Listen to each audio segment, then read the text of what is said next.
Hello my dear friends, हाय। मैं सैयद साद आप लोगों के लिए लेकर आया हूँ मिनरल्स एंड एनर्जी रिसोर्सेज का सेकंड लेक्चर, जो कि है on the classification of minerals. Previous lecture में हमने डिस्कस किया था about the definition of minerals, minerals के अकरेंस के बारे में और उसका distribution through out India. Now इस लेक्चर में अब हम डिटेल में डिस्कशन करने वाले हैं मिनरल्स के क्लासिफिकेशन के बारे में। बट हमेशा की तरह लेक्चर स्टार्ट करने से पहले आप लोगों के लिए एक क्वेश्चन। और आपका सवाल है कि मैग्नेटाइट, जो कि एक बहुत ही फाइनेस्ट और हाई कंटेंट ऑफ आयरन और कंसीडर किया जाता है, इसमें आयरन कितने परसेंट होता है? कमेंट सेक्शन आपका है, इसको वहां पर आंसर करने की कोशिश करें। हमेशा की तरह इसका राइट आंसर मैं आपको बताऊंगा इस लेक्चर के लास्ट में। तो चलिए हम स्टार्ट करते हैं आज का अपना topic. So stay with us because there is a lot to know, a lot to discuss. So let's start. जब हम मिनरल्स के क्लासिफिकेशन की तरफ देखते हैं तो मिनरल्स बेसिकली थ्री क्लासेस में क्लासिफाइड हैं, जो कि हैं metallic, non metallic and energy.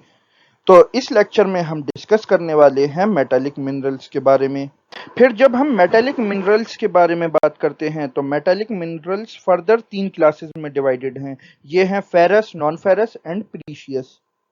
तो फेरस मिनरल्स मेनली हम उन मिनरल्स को बोलते हैं जहां पर आयरन कंटेंट बहुत ज़्यादा हाई होता है, बिकॉज जैसा कि हम जानते हैं कि आयरन का जो साइंटिफिक नेम है वो फेरम है। तो इसीलिए जिन मिनरल्स में आयरन की वैल्यू हमें ज़्यादा मिलती है उनको हम फेरस मिनरल्स बोलते हैं। और जो टोटल मेटालिक मिनरल्स का प्रोडक्शन होता है उसमें 3/4 के अराउंड यानी 75% के अराउंड जो मिनरल्स होते हैं वो होते हैं फेरस मिनरल्स। और अगर हम फेरस मिनरल्स के बारे में बात करें तो फेरस मिनरल्स मेटलर्जिकल इंडस्ट्री के डेवलपमेंट में एक बहुत ही इम्पोर्टेंट रोल प्ले करते हैं और ये एक स्ट्रॉन्ग बेस प्रोवाइड करते हैं for the development of metallurgical industry. और इंडिया जो है, इंडिया भी एक्सपोर्ट करता है substantial qualities of ferrous minerals अपनी इंटरनल डिमांड्स को पूरा करने के बाद, जिसकी एग्जांपल जैसे कि iron ore, manganese, nickel, cobalt and various others. Then metallic minerals का दूसरा टाइप है नॉन फेरस मिनरल्स। जैसा कि आप नाम से ही समझ गए होंगे, नॉन फेरस यानी कि वो मिनरल्स, वो मेटेलिक मिनरल्स जहां पर के आयरन हमें नहीं मिलता है, जिन जो कि आयरन प्रोड्यूस नहीं करता है। वहां से हमें आयरन के बजाय मिलता है जैसे कि कॉपर, लेड, टिन, बॉक्साइट। और इंडिया के पास नॉन फेरस मिनरल्स के जो रिजर्व हैं ये काफ़ी सेटिस्फैक्ट्री नहीं है हमारी डिमांड्स को मीट करने के लिए।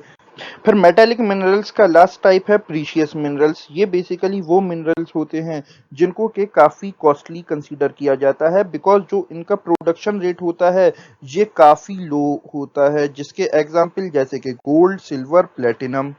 फिर मेटालिक मिनरल्स के बाद सेकंड टाइप है नॉन मेटालिक मिनरल्स का। नॉन मेटालिक मिनरल्स बेसिकली वो मिनरल्स होते हैं जिनमें के मेटालिक कंटेंट बिल्कुल भी नहीं होता है, जिसकी वजह से उन्हें नॉन मेटालिक मिनरल कहा जाता है। और इंडिया एक बहुत बड़ा प्रोड्यूसर है नॉन मेटालिक मिनरल्स का, जिसकी एग्जांपल जैसे कि mica, salt, potash, sulphur, granite, marble, limestone, sandstone. और इसके अलावा भी कई सारे नॉन मेटालिक मिनरल्स हम प्रोड्यूस करते हैं। देन देन मिनरल्स का थर्ड और लास्ट क्लासिफिकेशन है energy minerals. Energy minerals basically वो मिनरल्स होते हैं जो कि हमको एनर्जी प्रोवाइड करते हैं इलेक्ट्रिसिटी की फॉर्म में, या फिर फैक्ट्री में जो कोल यूज़ किया जा रहा है, पेट्रोलियम यूज़ किया जा रहा है, नेचुरल गैस यूज़ की जा रही है। तो ये सब जो मिनरल्स हैं ये बेसिकली कंसीडर किए जाते हैं एज एन एनर्जी मिनरल, जो कि हमारे इंडस्ट्रियल डेवलपमेंट के लिए काफ़ी ज़्यादा इम्पोर्टेंट हैं। और इंडिया यहाँ पर भी कई तरह के एनर्जी मिनरल्स प्रोड्यूस करता है। जैसे कि मैं आपको बता दूं, इंडिया एक बहुत ही बड़ा प्रोड्यूसर कंसीडर किया जाता है कोल का। I think India is the second largest producer of coal. और हम कोल के साथ साथ पेट्रोलियम और नेचुरल गैस को भी प्रोड्यूस करते हैं। तो ये था whole analysis about the classification of minerals. Now अब हम मूव करते हैं अपने क्वेश्चन की तरफ। और आपका सवाल था कि मैग्नेटाइट, जो कि एक फाइनेस्ट आयरन ओर कंसीडर किया जाता है, इसमें कितने परसेंट आयरन होता है, मैक्सिमम कितने परसेंट आयरन होता है? तो इसका राइट आंसर है ए 70%।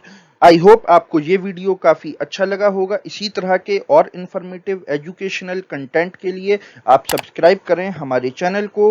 इस वीडियो को लाइक करें, शेयर करें, कमेंट करें with your friends. I am Syed Saad signing off, but जाने से पहले एक इम्पॉर्टेंट अनाउंसमेंट। अब आप सीबीएसई 11th इंजीनियरिंग, आर्ट्स और ग्रेजुएशन के एग्जाम्स और एंट्रेंस टेस्ट की प्रिपरेशन घर बैठे और बेटर वे में कर सकते हैं with our free study material.